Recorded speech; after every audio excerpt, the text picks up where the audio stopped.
श्री शिवाय नमस्तुभ्यम हर हर महादेव। नमस्कार दोस्तों, आज के इस वीडियो में हम जानेंगे साल 2024 के जून माह में पड़ने वाले सबसे अंतिम प्रदोष व्रत के बारे में। यह प्रदोष का व्रत हम सभी कब रखेंगे, क्यों रखना चाहिए और पूजा की जो विधियाँ होती हैं क्या होगा, पूजा का मुहूर्त क्या होगा, इन सभी चीज़ों के बारे में तो जानेंगे ही। साथ ही जानेंगे जो भक्तगण प्रदोष का व्रत नहीं करते हैं उन्हें कौन सा कार्य इस दिन अवश्य ही करना है। आइए वीडियो को हम स्टार्ट करते हैं। नमस्कार दोस्तों, कैसे हैं आप सभी। उम्मीद करती हूँ आप सभी स्वस्थ होंगे, सुरक्षित होंगे और आप सभी के उत्तम भविष्य की कामना करते हुए आज का ये वीडियो स्टार्ट करती हूँ। सनातन धर्म में हर माह के शुक्ल पक्ष और कृष्ण पक्ष की त्रयोदशी तिथि को प्रदोष का व्रत रखा जाता है, जो कि महादेव जी को समर्पित किया गया है। इस दिन विशेषकर भगवान शिव और माँ गौरी की पूजा की जाती है। ऐसा करने से भक्त की सभी मनोकामनाएं पूर्ण होती हैं और इसके साथ ही भगवान भोलेनाथ का आशीर्वाद होता है। दोस्तों, इस व्रत के प्रभाव से सुख, सौभाग्य, धन धान्य की प्राप्ति तो होती है, समस्त दुखों का भी निवारण होता है। आज जो पड़ने वाला प्रदोष का व्रत है उसके बारे में सबसे पहले जानते हैं। हमारे हिंदू पंचांग के अनुसार जून माह का दूसरा और सबसे अंतिम प्रदोष का जो व्रत है वह 19 जून को हो रहा है। दिन बुधवार है और बुधवार को पड़ने की वजह से इसे बुध प्रदोष व्रत के नाम से जाना जाता है। इस दिन काफ़ी सारे शुभ संयोग बन रहे हैं, कई सारे शुभ योगों का निर्माण हो रहा है। सिद्ध योग, साध्य योग, सर्वार्थ सिद्धि योग, रवि योग और अमृत सिद्ध योग होने की वजह से इस दिन की महत्ता और भी अधिक बढ़ गई है। इतने सारे योगों का एक साथ निर्माण होना हमारे लिए बहुत ही शुभ संकेत है। त्रयोदशी तिथि का जो प्रारंभ है वह 19 जून को सुबह 7:28 पर होगा, जो कि अगले दिन यानी कि 20 जून को सुबह 7:49 पर इसका समापन होगा। यूँ तो हम सभी जानते हैं सूर्य उदय के साथ ही हमें जो व्रत प्राप्त होते हैं, हमारे शास्त्रों में उसी व्रत को करने की महत्ता बतलाई गई है। परंतु प्रदोष का व्रत एकमात्र ऐसा व्रत है जिस व्रत में हमें प्रदोष काल में पूजा की महत्ता बतलाई गई है।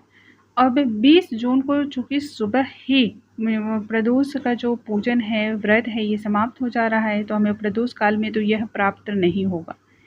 इसलिए एक दिन पूर्व ही यानी कि 19 जून को ही हम सभी व्रत रखेंगे, ताकि प्रदोष काल में यानी कि संध्या के समय हम सभी भगवान भोलेनाथ का पूजन कर पाएँ। इसके साथ ही अब हम जानते हैं प्रदोष काल की पूजा का मुहूर्त क्या होगा। दोस्तों, प्रदोष व्रत में जो है सूर्यास्त के 45 मिनट पहले और सूर्यास्त के 45 मिनट बाद तक पूजा का उत्तम मुहूर्त माना जाता है। तो आप इस प्रकार से अपनी पूजा को करें। अब इसके साथ ही जानते हैं पूजा की विधियां क्या होंगी। प्रदोष व्रत के एक दिन पहले से ही हमें शुद्ध सात्विक तरीके को अपनाना चाहिए। सात्विक आहार, व्यवहार और विचार का पालन करना चाहिए। भगवान भोलेनाथ का स्मरण करते हुए व्रत का संकल्प आपको उसी दिन मन में धारण कर लेना है। दूसरे दिन अर्थात प्रदोष व्रत वाले दिन प्रातःकाल उठ करके नित्य क्रिया से निवृत्त हो जाए और उसके बाद व्रत का संकल्प लेना है। सबसे पहले सूर्य नारायण भगवान को जल समर्पित करें, घर के मंदिर में एक दीपक प्रज्वलित करें और फिर व्रत का संकल्प लें। इतना करने के बाद दैनिक जो भी आप पूजा पाठ करते हैं उस पूजा पाठ को संपन्न करें। संपूर्ण दिन आपको जो है भगवान भोलेनाथ की किसी भी एक मंत्र का ध्यान करते रहना है, जाप करते रहना है। उठते बैठते चलते फिरते हमेशा आपको भगवान भोलेनाथ का ध्यान करना है। संध्या कालीन के समय आपको प्रदोष काल में अर्थात पूजा करना है। पूजा आप घर में कर सकते हैं, मंदिर में कर सकते हैं, जहां आपकी इच्छा हो वहां पर पूजा करें। घर में यदि आप पार्थिव शिवलिंग बना करके पूजा करते हैं तो यह बहुत ही ज़्यादा विशेष मानी जाती है। बेल वृक्ष के नीचे बैठ करके यदि आप शिवलिंग बना करके उनकी पूजा करते हैं तो यह करोड़ों गुना अधिक पुण्य को देने वाली होती है। तो यह बिल्कुल जो है आपके सामर्थ्य पर है, आपकी शक्ति पर है और इच्छा पर है, आप कहाँ पर पूजा करना सरल समझते हैं। पूजा आप उसी प्रकार से करें। भगवान भोलेनाथ की पूजा में अभिषेक का महत्व सर्वाधिक माना जाता है। अलग अलग चीज़ों से उन्हें अभिषेक कराने से अलग अलग फल की प्राप्ति होती है। आप भगवान भोलेनाथ को जल, दूध, दही, घी, शक्कर, शहद, आंवले का रस, गन्ने का रस, पंचामृत, इन सभी चीज़ों से अभिषेक कराएं। बहुत अधिक शुभता आती है और यह व्यक्ति विशेष को सभी प्रकार के लाभ की प्राप्ति भी इससे होती है। अभिषेक कराने के पश्चात भगवान भोलेनाथ को शुद्ध जल से स्नान करा के अच्छी प्रकार से पोंछ लें और उनका श्रृंगार करें।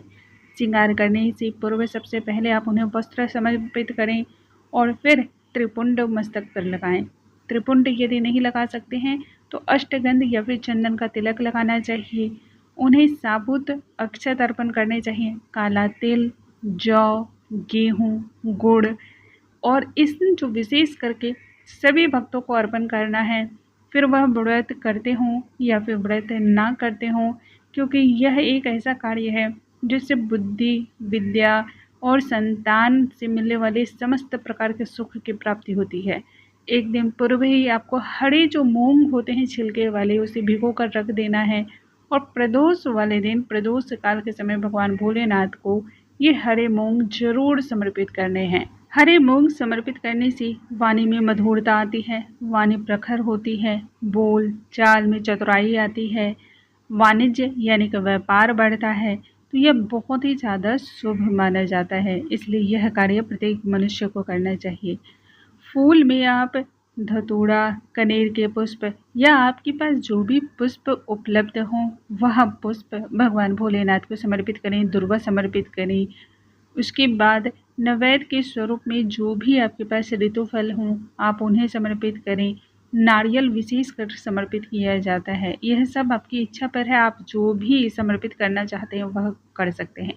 भगवान भोलेनाथ तो हर प्रकार की चीज़ों को एक्सेप्ट करने के लिए तैयार होते हैं। बस अंतर इतना है कि आप किस मनोभाव से उन्हें समर्पित कर रहे हैं।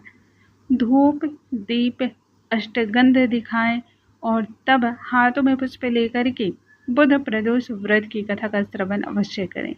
इतना करने के पश्चात आप भूल चूक के लिए उनसे क्षमा याचना करें, आरती करें और फिर भगवान भोलेनाथ का धन्यवाद करते हुए आप अपनी जो भी मनोकामना है वह उस समय आप जरूर प्रार्थना करें। निश्चय ही आपके मनोरथ पूर्ण होंगे इससे, ऐसा करने से। दोस्तों, इसके साथ ही यदि आपकी कोई विशेष मनोकामना है तो आटे का दीपक लगाएं और दीपक जलाते समय अपनी मनोकामना बोलें। ऐसा करने से भी आपकी मनोकामना जल्द पूर्ण होती है।